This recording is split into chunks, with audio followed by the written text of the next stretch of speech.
How's it going? Welcome back to the channel. We're jumping back in with another Overwatch 2 coaching video today, here with a PLAT Tank. Braden is back in the seat. If you want to send in your own clips for consideration to be coached here in the channel, go down to the Google form in the description below. As it's recording, we're 16 off 400, so go ahead and hit that subscribe button if you do enjoy the video. So let's jump into it. So jumping in with Winston, what we're going to be looking for is creating space, getting picks on the likes of supports, being a menace in their backline. The enemy team are playing Roadhog though, which isn't great for us. It can really negate our ability to do damage with our jump, and he can sort of take us away from supports. Going after this Mercy, yeah, exactly. I like this. I like this. Good pick, and then we just jump away. That's unfortunate. It's unfortunate. That's pretty much what you want to be doing. Is just diving that Mercy, and then diving in, shield down, kill Mercy, dive back out. We'll be in, out, in, out. Yeah, we want to try to stay away from Roadhog as much as we can. Ana has no nade or sleep. We could dive Ana now.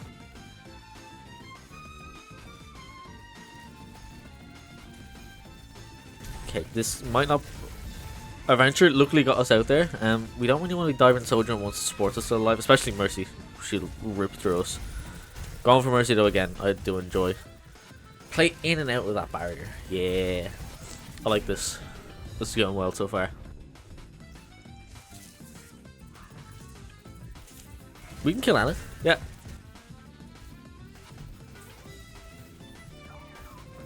Nice. Good stuff.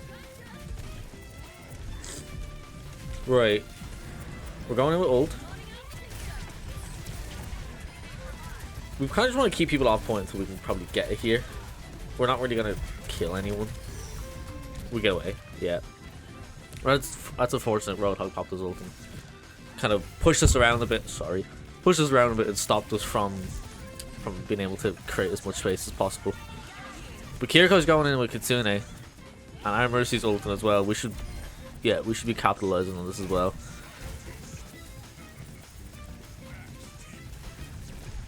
I'd say keep going for Mercy here. Mercy's still alive. We don't really want to be pushing. We can still get Mercy. Mercy is still alive, and no one's actually looking at Mercy. Right. So we're here. We're diving, doing what Winston does. We managed to get the pick on Ana again, but then once we're here, we kind of turn around. We don't really know what we're looking for, and we kind of chase Venture. We chase Venture a bit. What we should be doing is chasing Mercy. This is where Mercy will succeed. As you can see, no one's looking at her. She's actually healing. She's healing herself, so no one is actually looking at Mercy. Oh, my nose is so black today. Oh, this is horrible. But yeah, no one's actually looking at Mercy. So as this plays out, we get the kill on Ana, and then we look to start fighting Venture. We jump, still trying to get Venture. Venture starts being healed by the Mercy, who's still flying above us. Right here, we can see that there is that big, beautiful yellow beam. We want to follow that and kill that Mercy. Venture digs away. We look for it. Instead, we should go and getting the pick on Mercy before Ana comes back and they have two supports again. Right, let's see how this plays out. So we're chasing Venture still. Venture is just getting away from us. Right now, we get on Mercy. Another on Moira, which is not great for us.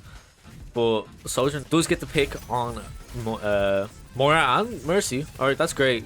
So now Soldier would be our next target here. Venture's point. We get this. Yeah, we get this. So that was really good. We probably could have got it a little sooner if we had taken care of Mercy. That's, again, not just on you. That's also, maybe the entire team probably should have been looking at her a little earlier, but we did end up getting Mercy and Moira. This Roadhog doesn't seem to be too much of a problem right now. You seem to be playing around them well. I'd say we probably dropped our barrier a bit too late there. We're not going to be able to really dive anyone now until that barrier's back. We're down a DPS, so pop an ult here to try to keep yourself alive. I probably wouldn't have done, especially if Roadhog just popped his ult. You're not really going to get to do anything of it. There's no real point in staying alive if you're not going to get the value of the ult. We're switching to Jungle Queen now, which arguably is the better pick. I like playing Jungle Queen into Roadhog because, he's a big target. He's easy to hit with Carnage. He's easy to hit with Gracie. It's just great. It's great. It's great. Jungle Queen's a great character. She's really slept on.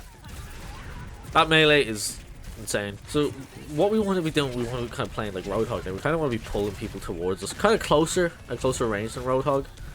We want to be pulling people towards us, especially the likes of that Cass. He's gonna have a very hard time getting away from us. Right. Let's go back and let's analyze that situation. Alright, so let's analyze what's going on here. So we are pushing from high ground.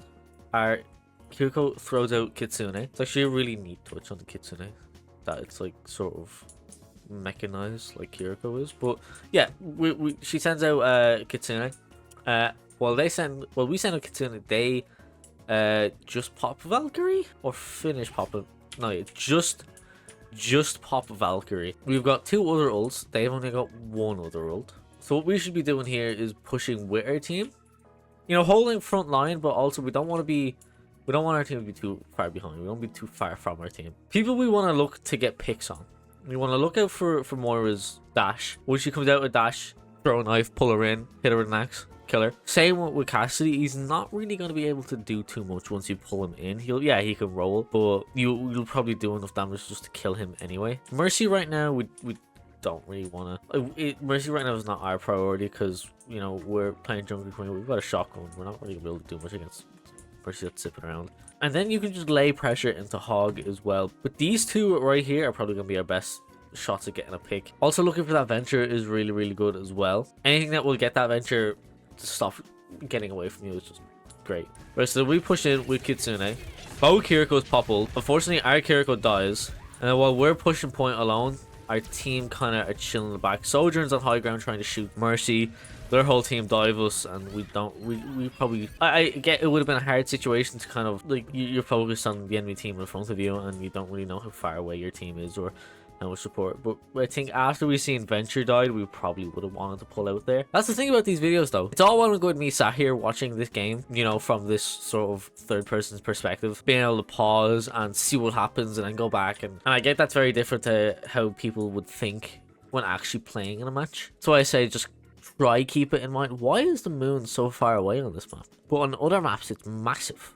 Yeah, these are just things you need to try and look out for. Try keep in mind. Keep an eye on the scoreboard. Keep an eye on the kill feed. And then if you see one of your team go down, kind of pull back a bit. Don't be playing too aggressive, especially if, you know, like some Mercy is popping their ult. Venture is popping their ult. Right, now we're swapping to D.Va. D.Va is a very good pick against the likes of Roadhog. Like, because D.Va excels at extremely close range. And then that's what Roadhog does. He pulls you to an extremely close range. It's also very good that we can help our teammates if they manage to get hooked. We can sort of just delete any damage Roadhog's going to do. D.Va's amazing. D.Va is an amazing character. Good pick on the Cassidy. Kind of playing this backline. I like. You're being sort of a menace to the enemy team right now. They unfortunately do get a pick on the Cass again.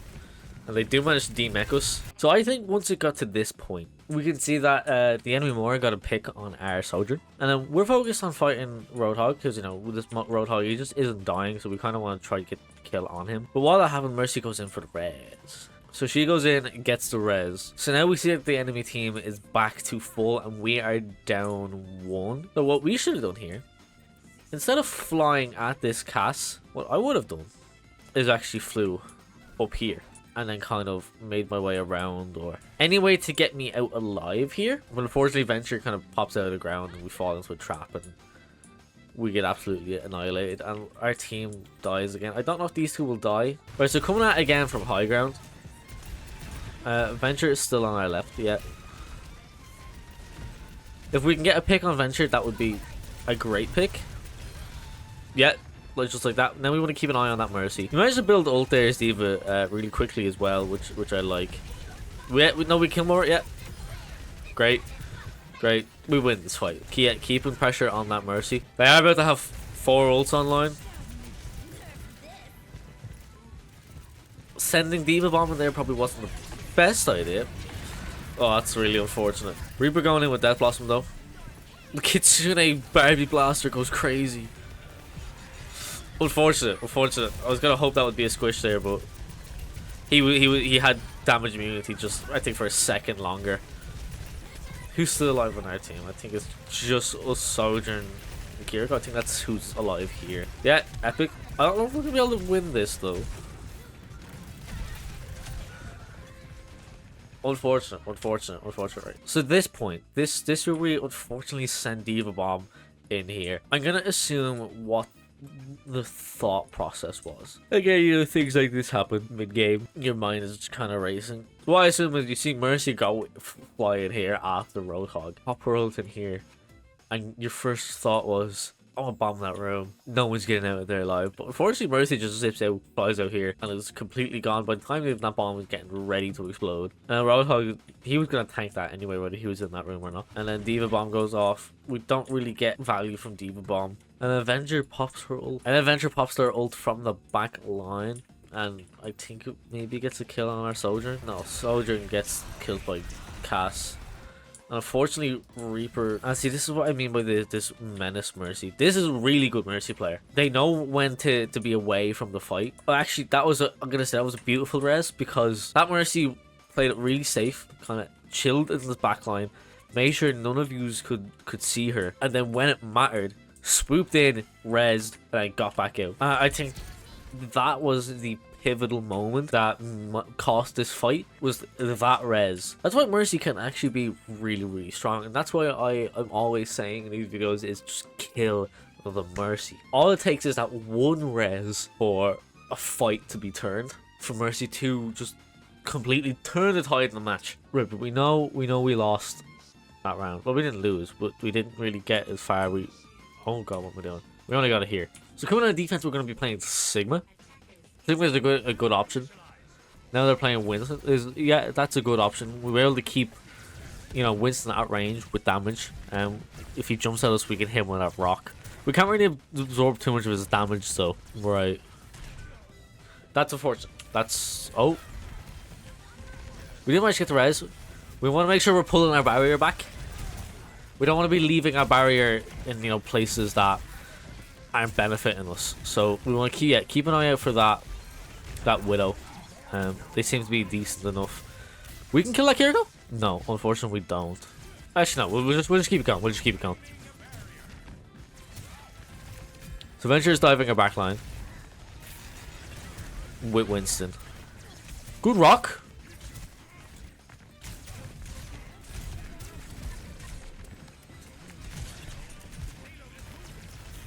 Now, Widow is now playing Genji. We might want to swap here to maybe something better than Winston. I mean Sigma against Winston. If not, we kind of want to try maybe force him off Winston. But that's the thing. Winston's going to be very good at just hitting us through our barrier and hitting us through our freaking absorb.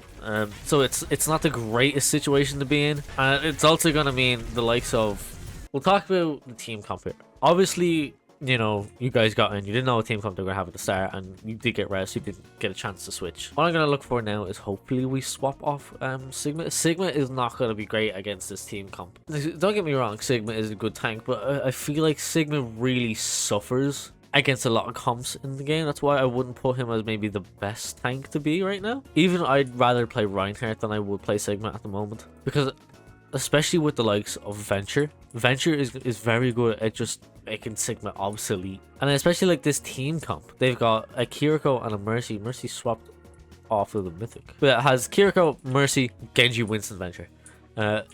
It's gonna make your barrier very obsolete. It's not gonna do much to protect your team if the enemy team are constantly behind that barrier. So even here, I would play the likes of Orisa. I know Orisa has probably got is worse now with the whole fortified nerf, which is thank God. But I would like to see the likes of a Roadhog, even a Mauga. A Mauga would be good here. I'd take Orisa as well, or a Matra. Matra would be very good against the likes of both Venture, Genji, and Winston, pulling them all to the ground. Listen, bro, I'm saying, you are by far the best tank in this game. Thank you. Don't mention it, buddy. Don't mention it. So let's see how this plays out. But we're still rocking it with the Sigma. Now, what I may be thinking is going on here is that maybe we're thinking, oh, we want to swap, but we're gonna swap after ult. That's unfortunate. That's right. One thing I will tell everyone, and this is something I've learned to do, and it actually does help out a lot, is that if you are playing a character who isn't working at the moment and you have ult, it's better to just swap than say, oh, I'm going to swap after ult, I'm going to swap after ult. Because you might walk out there and die, you might walk out there and die, and then you're just never using your ult, and you're never swapping to the actual pick that makes sense for the current scenario. It's also very likely that if the hero you're playing isn't working, you're not really going to get much of value out of that ult. That's why even if you have ult, you're still going to keep part of that ult percentage. Whoever you're swapping to, you'll have an ult back in no time. It's better to just swap there and then than say, oh, I'll swap after ult. We do get to pick up Mercy though. We do get to pick up Mercy. That's great. That's great to see. We're jumping off high ground to put pressure on this Winston. We get Kiriko?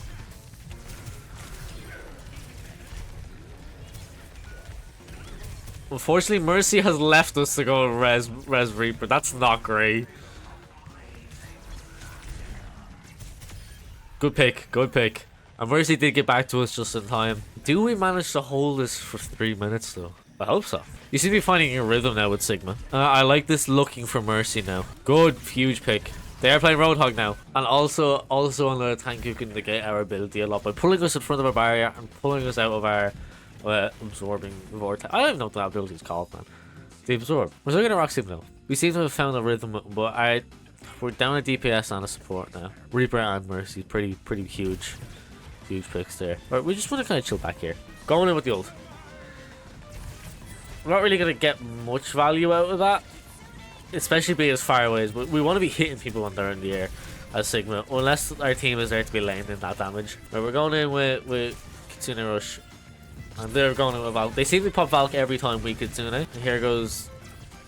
Good pick on the Kiriko there. I think though this is game. We're the only one left on the point. That is unfortunate.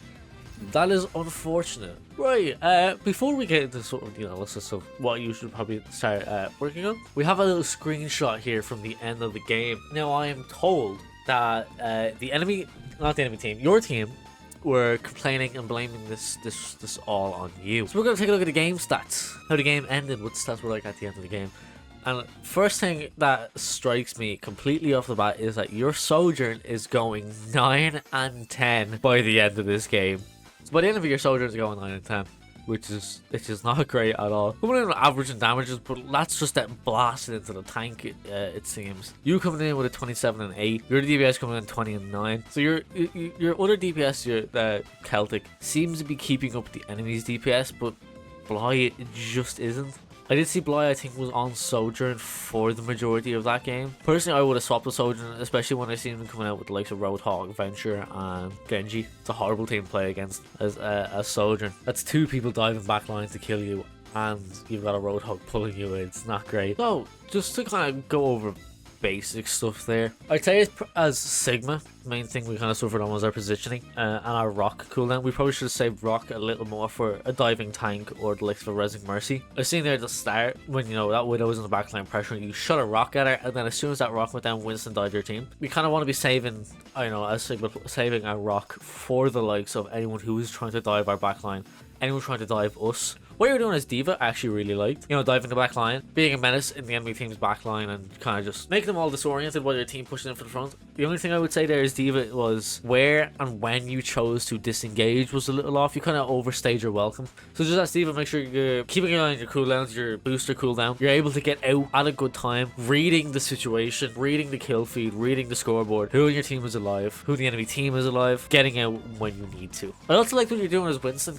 Winston and D.Va are going to play very similar to each other. They're going to be diving the back line. One thing I will say with the, Winston is make sure you're saving that barrier for either a ton of damage coming in at your team and pulling back behind a corner, or save that barrier for when you dive in. One thing you can do as Winston is when you hit the ground, you can melee at the same time. It'll do that much more damage to get that kill even quicker. And then also Junker Queen. Junker Queen is a very aggressive character. You want to be sort of, if you can help it, ignore that enemy tank. You just don't want to be going near that enemy tank. I'd say focus more on the enemy tank when, you know, if they're going after your team too much, or you know you're on low health and you need a target to stick your knife in. Look for the likes of characters who aren't going to get away with you with Junker Queen. You know, Cass, Avenger who just popped above the ground, and Anna. But yeah, that's pretty much it. Just basically keeping an eye on the scoreboard, keeping an eye on when to disengage. Make sure you're playing the right tank for the right situation against the right team comp. Anyone who can get behind Sigma's barrier or can negate his absorb, Sigma's not going to be the best choice there. If their enemy team is constantly playing behind your barrier, you're better off switching. And also play the high ground a bit more. You'll benefit from high ground, especially Winston and D.Va and Sigma. You'll benefit from playing high ground. If you can stand on top of the high ground and shoot down his D.Va, blast down his Sigma, and just kind of like keep zapping people with Winston, all the better. It'll also make that Mercy a lot easier to hit as well. But that's all I have time for today. If you want to submit your clips, Google form in the description, go submit. We are pushing for 500 subscribers and we are very, very close to 400 as of recording this. We are 16 off, so go ahead and hit that subscribe button if you do enjoy the videos. You guys do seem to be enjoying these coaching videos and I'm more than happy to be doing more of them. If you want to commission yourself some art, you can go over to my VGen, it's linked in the description as well. If you're a streamer, I do emotes. They're amazing, aren't they, Ramatcha? No. Yes, they are. And if you want to support me and my channel, you can head over to my coffee, which is linked in the description as well. But that is all I have time for. See ya.